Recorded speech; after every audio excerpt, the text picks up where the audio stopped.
안녕하세요. 오늘도 사연살롱을 찾아주셔서 감사합니다. 30대 결혼 1년차 새댁이에요. 저는 요즘 꿈만 같은 신혼생활을 하고 있어요. 당연히 결혼한 지 얼마 안 돼서이기도 하지만 저에겐 성실하고 다정한 남편, 그리고 제 일이라면 무조건 오케이라는 시부모님이 계시기 때문이에요. 하지만 저의 결혼은 주변에서 모두 신기하다고 할 정도로 지금에 비하면 정말 순탄하지는 않았는데요. 저희 이런 결혼 성공담을 이야기해 보고 싶어 이렇게 사연을 보내봅니다. 우선 저희 어릴 적 이야기부터 조금 해볼게요. 저는 외할아버지 손에 자랐어요. 외할아버지와 살기 전엔 엄마와 단 둘이 살았어요. 제가 초등학교에 막 입학할 무렵에 엄마가 퇴근하시는 중 뺑소니 사고를 당하셔서 하늘나라에 가시게 되었어요. 그리고 전 유일한 가족인 외할아버지 손에 맡겨졌어요. 지금도 이상하게 그때의 기억은 너무나 또렷해요. 그날은 엄마가 퇴근하고 오면 치킨을 시켜주시겠다고 약속한 날이었어요. 그때 당시 다른 아이들도 비슷하겠지만 제가 세상에서 가장 좋아하는 음식이 양념치킨이었거든요.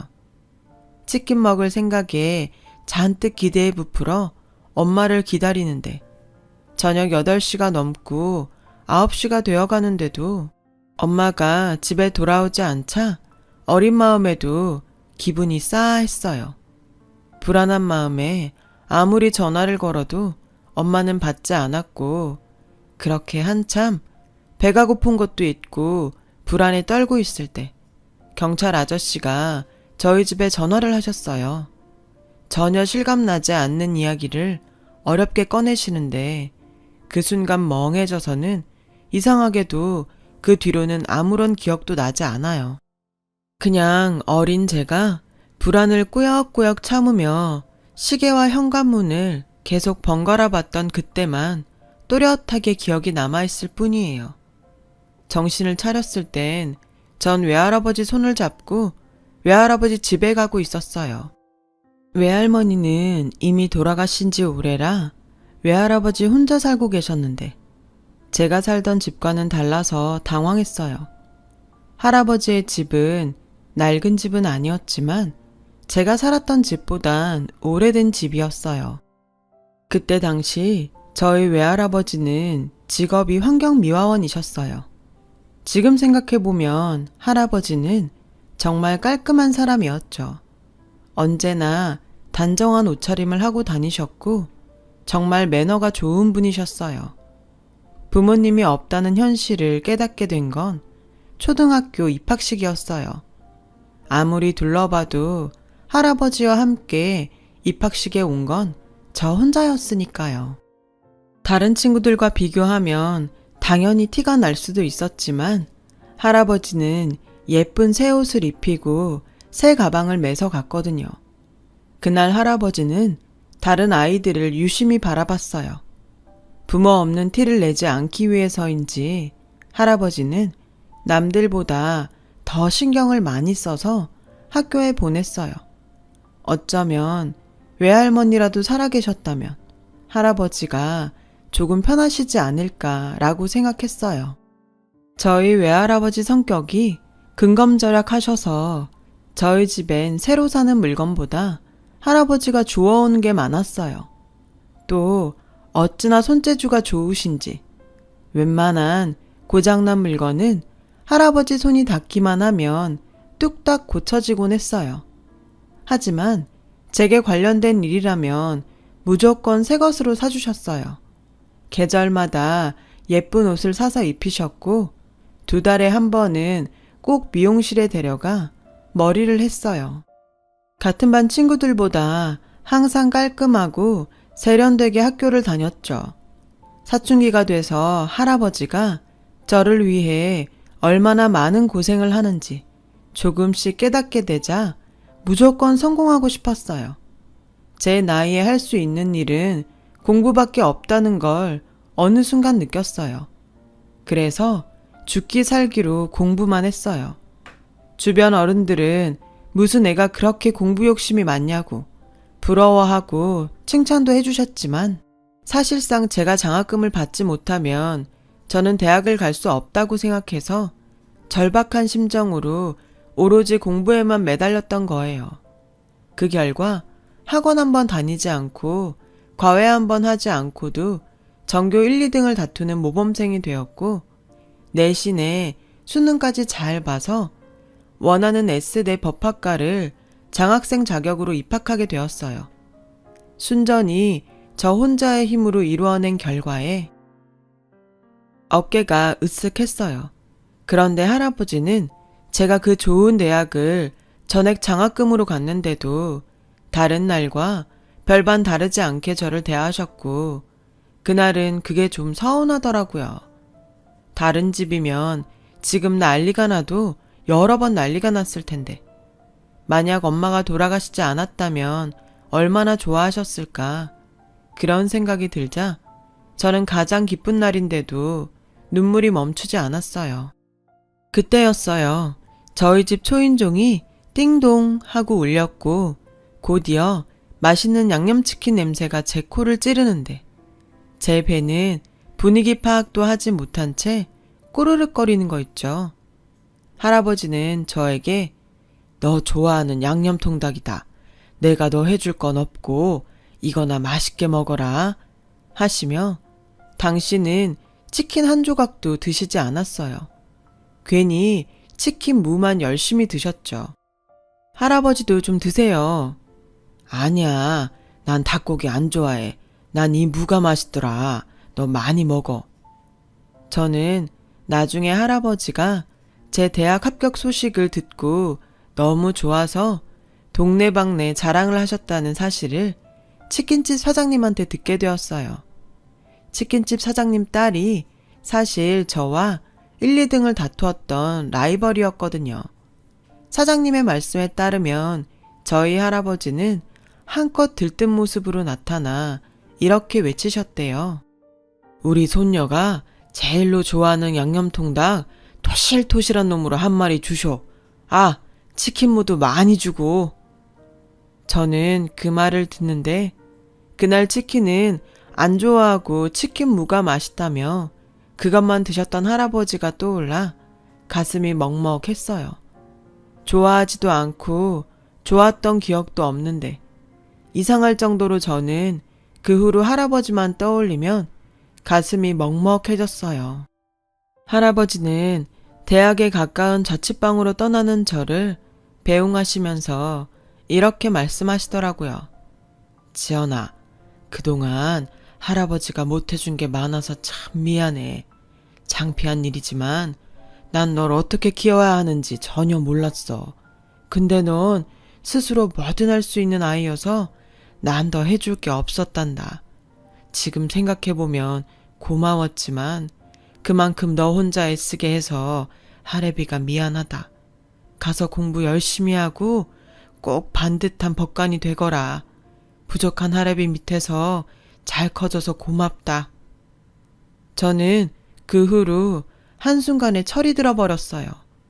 구구절절 할아버지의 진심이 저를 공격해 오는데 속수무책으로 항복할 수밖에 없었거든요.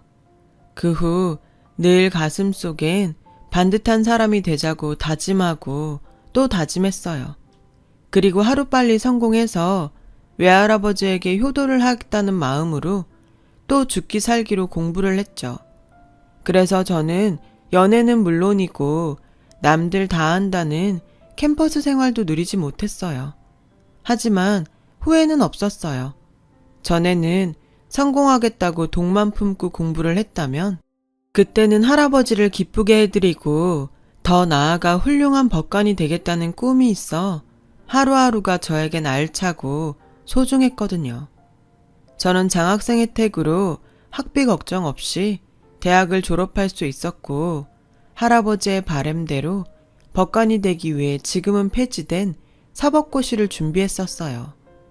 하지만 공부라면 나름 자신은 있었는데 사법고시는 생각보다 준비가 고되었고 외롭더라고요. 그때까지도 혼자 자취를 하던 저는 때마침 할아버지 생신도 거의 다가와 그날은 오랜만에 할아버지 집에 가보기로 했어요. 평소 할아버지는 늘 저에게 전화로 여기 놀 거 없다. 여기 왔다 갈 시간에 법관 공부나 더 열심히 해. 할애비는 다 괜찮다. 돈 필요하면 언제든 말하고. 라고 하셔서 그날은 일부러 말도 안 하고 무작정 삼겹살과 소주를 사가지고 집으로 갔는데 글쎄 할아버지가 저에게 말도 하지 않고 병원에 입원했다는 사실을 알게 되었어요. 할아버지는 보름 전 청소일을 하시는 중 길에서 미끄러져 엉치뼈를 다치셨고 수술을 해야 하는데 공부하는 저에게 방해가 될까봐 수술을 미루고 계셨어요. 내가 못 살아. 미룰 걸 미뤄야지. 할아버지가 이러는 게 나 도와주는 거 아니고 나 나쁜 소녀 만드는 거야.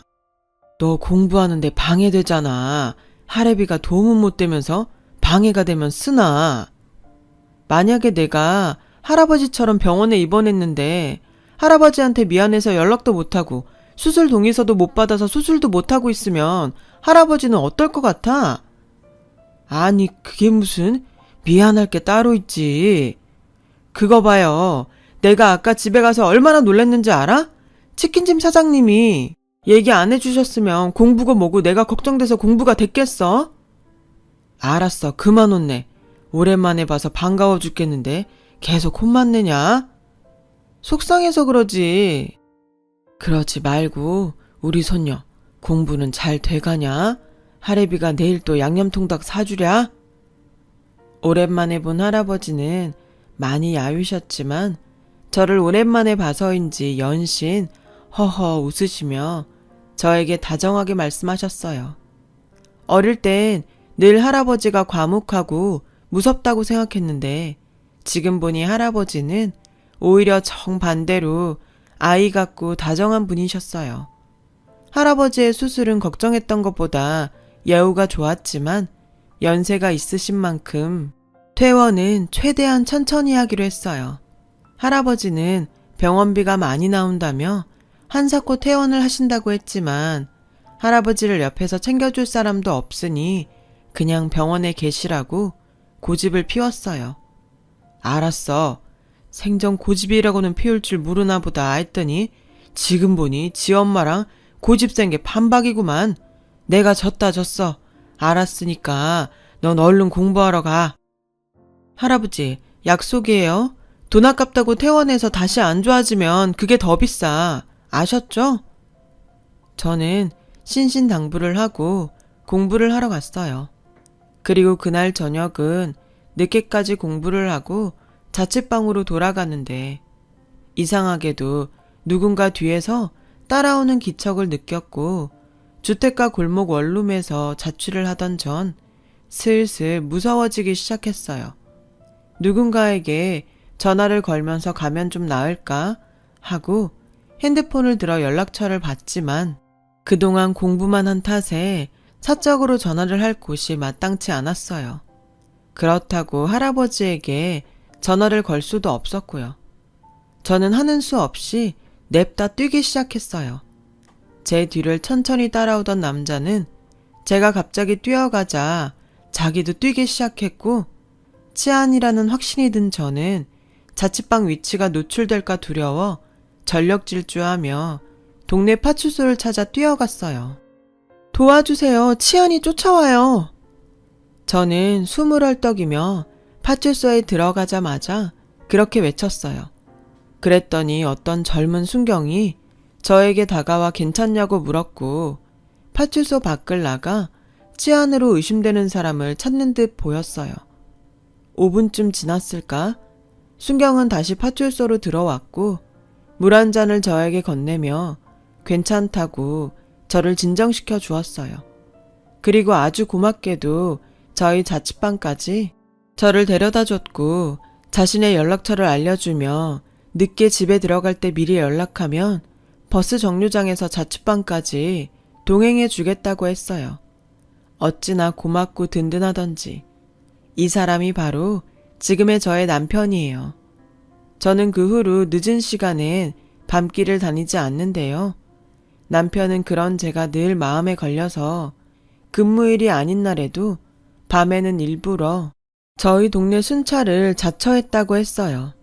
그러던 중 설상가상으로 뭐 집어갈 것도 없는 제 자취방에 도둑이 들었고 놀란 마음에 112에 신고를 했더니 신기하게도 남편이 저희 집에 출동했더라고요.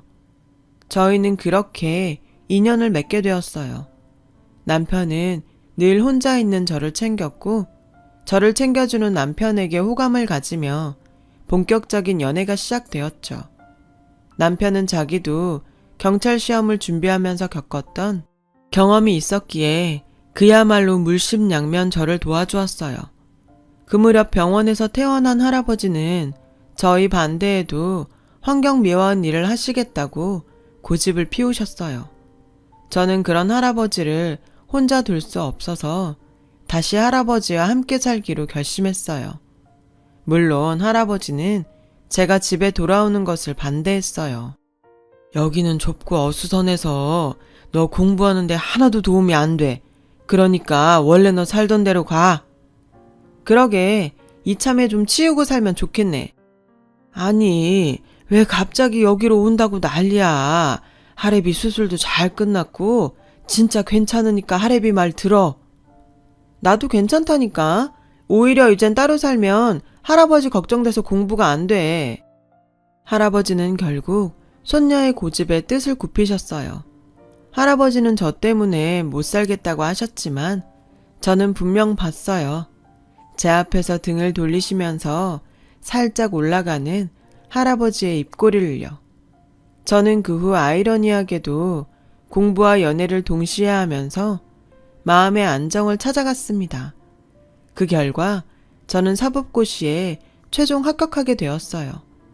할아버지와 남편은 저희 합격 소식에 누구보다 기뻐했지만 세상 누구보다 기쁜 사람은 바로 저였어요. 앞으로 할아버지에게 호강을 시켜드릴 수 있다는 기쁨은 물론이고 여태껏 저를 챙겨준 남편과 결혼 이야기를 할 수 있다는 생각에 인생의 가장 큰 숙제를 마친 기분이 들었어요. 하지만 저는 또 여자 판사가 되기 위해 연수원에서도 긴장을 놓을 수 없었는데요. 그 무렵 남편이 저에게 정식으로 프로포즈를 해왔어요. 아직 연수원생인 저였지만 남편은 하루라도 빨리 저와 결혼하고 싶다고 했어요. 그때가 저희가 연애를 한 지 3년에 접어들고 있을 때였어요. 망설일 이유가 없었기에 좋다고 했어요. 하지만 저희의 결혼은 전혀 예상하지 못한 곳에서 브레이크가 걸려버렸는데 그건 바로 예비 시어머니의 반대였어요. 반대의 이유는 저희 가정 환경이었어요. 부모도 없이 할아버지의 손에 큰 것도 마음에 걸리고 환경미화원 일을 하는 할아버지의 직업도 시어머니는 탐탁치 않으셨던 거예요. 아무리 사법고시에 합격했어도 자라온 환경은 무시 못한다. 난 잘난 며느리보다 그냥 평범하고 예의 바른 며느리가 좋아. 그래야 너도 남편으로 대우받는 거야. 처음 남편에게서 반대 이야기를 들었을 땐 제가 가서 시어머니께 잘 보이면 저를 허락해 주실 거라고 생각했어요. 하지만 시어머니를 뵈러 간 날 그 생각이 얼마나 무모했는지 알 수 있었죠. 미안해요. 이런 표현에서 좀 그렇지만 난 사짜 며느리보다 어릴 때부터 보고 배운 게 많은 안정적인 며느리를 원해요. 또 사돈 직업이 청소부라는 것도 좀 그렇고. 아무튼 난 이 결혼 반대예요. 엄마, 이 사람 예의도 바르고 성격도 좋아요. 그리고 할아버지 직업까지 들면서 반대하는 건 좀 아니죠. 지금은 너도 엄마가 속물 같고 이상하겠지만 시간이 많이 지나면 너도 내 마음 알 거야. 아무리 요즘은 장서 갈등이니 뭐니 해도 처가는 있어야지. 안 그래? 네 아버지도 경찰 되고 네 외할아버지가 얼마나 든든한 뒷배가 되줬는데 그런 뒷배는 못 되어도 평범한 처가가 있다는 게 살면서 얼마나 힘이 되는 줄 아니? 저는 시어머니가 처가가 있어야 한다는 말씀에 할 말을 잃었어요. 외할아버지가 계시긴 하지만 부모가 없기에 그 순간 뭐라고 할 수가 없더라고요. 시어머니의 표현대로 힘이 돼줄 수 없는 저희 할아버지가 자꾸만 마음에 걸려 저는 마음이 아팠어요. 어쩌면 저는 제가 사법고시도 합격하고 연수원 생활을 하고 있으니 제 스스로 조건이 나쁘지 않다고 생각했던 것 같아요. 제가 잘나면 제 잘남으로 뭐든 다 커버할 수 있다고 자신만만했다가 전혀 예상하지 못한 이야기를 듣게 된 거죠. 남편은 그날 저에게 자기는 끝까지 어머니를 설득할 테니 다른 생각은 하지 말라고 저에게 신신당부했어요. 그리고 남편의 집에 인사를 간 걸 아는 할아버지는 풀이 죽은 제 모습에 제가 대학에 합격했을 때처럼 아무런 말도 하지 않으셨어요. 그저 당신이 유일하게 알고 있는 손녀 기쁘게 하는 방법인 양념통닭을 사오실 뿐이셨죠. 하지만 저는 그날 그 좋아하는 양념치킨을 먹지 않았어요. 할아버지만 보면 목이 메서 도저히 치킨을 넘길 수가 없을 것 같았거든요. 저희 이런 마음을 할아버지는 아셨는지 다음 날 당신이 직접 남편을 찾아갔고 남편에게 모든 이야기를 듣고 오셨어요. 그리고 그간 절대 버릴 수 없다고 고집을 피우던 집안의 모든 고물을 몽땅 처분하고 오셨는데 그날 무리를 하셔서인지 몸져 눕게 되셨어요.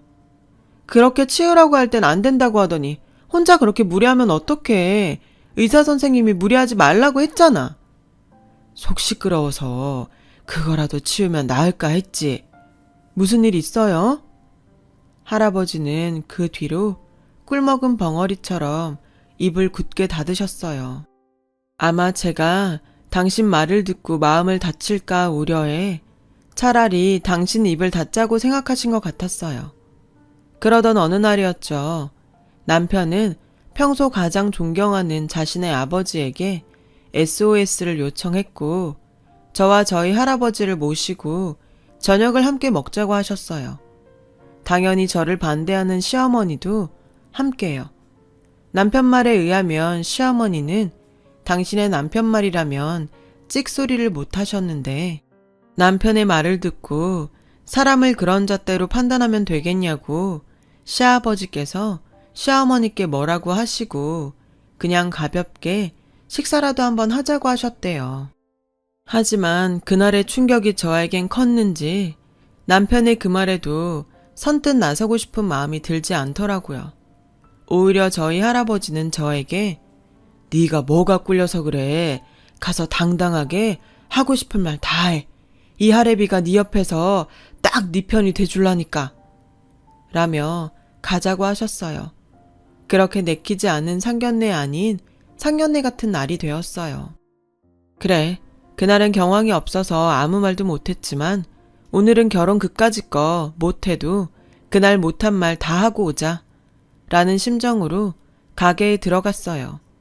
식당 안에 들어가니 아직 남편과 남편의 가족은 도착하지 않아서 할아버지와 단 둘이 룸에 앉아 있는데 글쎄 저희 할아버지는 저에게 한 말과 다르게 잔뜩 긴장하고 계시는 게 아니겠어요?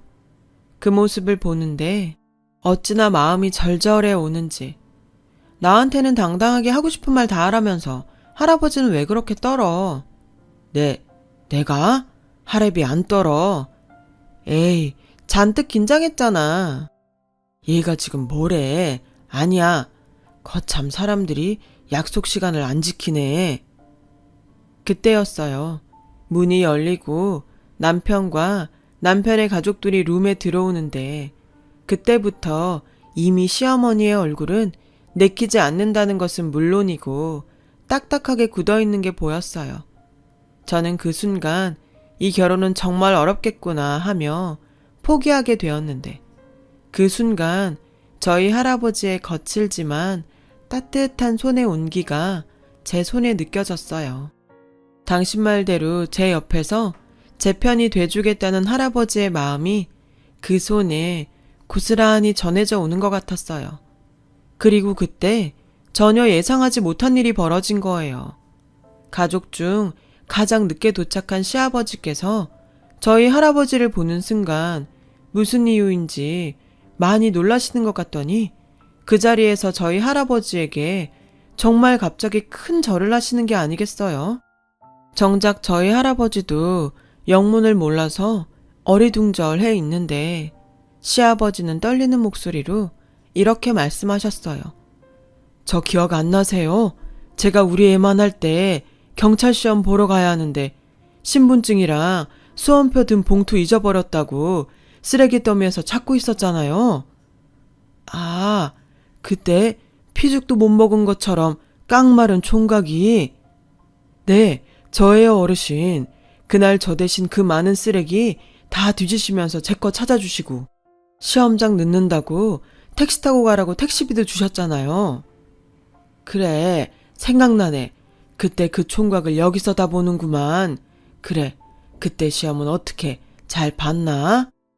네, 그때 어르신 덕분에 저 그날 시험 무사히 치르고 합격해서 지금 이렇게 경찰밥 먹고 잘 살고 있습니다. 잘 됐구먼. 어쩐지 내가 자네 아들 보고 자네 생각이 종종 났어. 경찰이라고 해서 그런가 자꾸 자네를 닮았다는 생각이 들었는데 세상이 참 좁네. 할아버지 말대로 신기한 인연이었어요. 시아버지는 그날 시험을 거의 자포자기하고 있었대요. 저희 할아버지가 끝까지 해봐야지 사내가 벌써 포기하면 쓰냐고 그날 치운 쓰레기를 몽땅 다시 바닥에 쏟고 수험표가 든 봉투를 찾으셨답니다. 그리고 난 보다시피 청소분에 더러운 걸 치우고 나면 그렇게 뿌듯할 수가 없어. 자네는 더러운 이 세상을 치우는 청소부가 돼주게. 세상이 깨끗해지면 또 얼마나 뿌듯하겠는가. 시아버지는 저희 할아버지의 그 말을 단 한순간도 잊은 적이 없다고 하셨어요. 진급할수록 세상의 유혹은 많았지만 할아버지의 말이 그런 유혹을 모두 막아주는 부적과도 같았다고 하셨죠. 그날 저희 시어머니는 저에게 미안하다고 사과하셨어요. 보고 배운 게 없을 거라고 자기 멋대로 생각해서 미안하다고요. 이렇게 훌륭한 할아버지 밑에서 자라고 그 어려운 사법고시도 합격한 저를 누가 마다하겠냐며 미안하고 고맙다는 말을 몇 번을 하셨는지 몰라요. 그날 이후 모든 것이 변했어요. 시부모님은 혼수는 전혀 필요 없다고 그저 연수원만 무사히 마치라고 배려해 주셨고 저는 사법연수원을 나온 다음 날 결혼식을 올리게 되었어요. 시어머니는 다른 사람이 친정엄마라고 오해할 만큼 온 마음을 다해 저를 챙겨주셨고 시아버지는 제가 민망할 정도로 제 자랑을 쉴 새 없이 하셨어요. 그리고 저희 유일한 가족인 할아버지는 혼주석에 홀로 앉으셔서 촉촉한 눈으로 저를 흐뭇하게 바라보셨는데요. 저는 지금도 할아버지의 주름들 사이로 환하게 웃던 그 미소를 잊을 수가 없어요. 엄마의 갑작스러운 죽음으로 할아버지에게 맡겨져 제가 세상에서 가장 불행하다고 생각했는데 사실은 우리 할아버지여서 너무나 감사한 일이었어요. 저는 부끄럽게도 태어나 할아버지에게 한 번도 사랑한다는 말을 하지 않았어요. 사춘기 때는 전혀 그런 마음이 없었고 커서는 그 말을 안 해봐서 부끄러워하지 않았는데 이상하게 그날은 그 말을 하지 않으면 후회할 것 같은 기분이 들었어요. 그래서 신혼여행을 가기 전 그 말을 꼭 하려고 했는데 아가, 이거 신혼여행 가서 써라 라며 할아버지가 먼저 다가와 저에게 봉투를 내미시는 거예요. 봉투에 적힌 우리 손녀 결혼 축하한다. 할아버지가 많이 사랑해. 라는 할아버지의 글씨를 보는 순간 저는 어떤 폭풍같이 몰아쳐오는 감정에 울컥해서 눈물을 터뜨리고 말았어요. 그리고 제 눈물에 마치 도미노처럼 한 사람 한 사람 눈물을 흘리기 시작하는데 정말 제 결혼식은 눈물의 바다가 되어버렸어요. 지금도 가족 행사가 있으면 할아버지를 비롯한 저희 가족들은 그날의 일을 해프닝처럼 말하곤 해요. 이런 게 추억이고 이런 게 유대관계인 거겠죠. 저는 최근에 새내기 검사가 되었어요. 하루에도 수십 건씩 밀려오는 사건의 기록을 읽느라 남편에게 미안할 정도로 신혼의 재미를 느낄 새가 없는데요. 저도 할아버지처럼 깨끗한 세상을 만드는데 청소부가 되고 싶어 그 사명감에 서툰 새내기지만 최선을 다해 살고 있어요. 지금도 저희 할아버지는 저희 집에 오실 때면 여전히 제가 좋아하는 양념통닭을 사서 오세요. 손주 사위 좋아하는 것도 사오시라고 제가 농담을 할 때면 당신은 오직 저뿐이라고 하시는 못 말리는 저희 할아버지세요. 저는 다른 욕심은 하나도 없고 그저 지금처럼 할아버지가 제 곁에 오래 머물러 주시길 바라는 마음뿐이에요. 할아버지가 사주신 양념통닭을 오래 먹을 수 있길 바라며 결혼 성공담이라고 했는데 막상 적어보니 온통 저희 할아버지 이야기였네요.